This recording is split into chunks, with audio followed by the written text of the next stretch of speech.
3 ways to make the most of your finance degree. Number 1, get practical experience.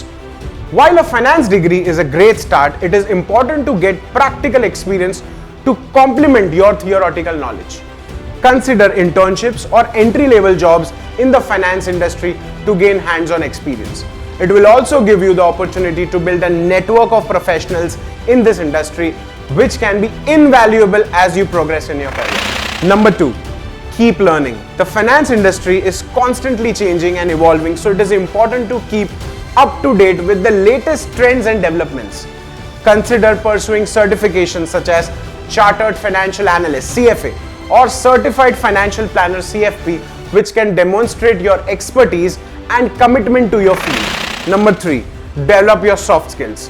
While technical skills are important in finance, soft skills such as communication, teamwork, and leadership are also essential. Look for opportunities to develop these skills such as volunteering or joining a professional organization. Developing these skills will help you stand out to potential employers and enable you to succeed in your career. Stay up to date on finance tips and learnings by following me now.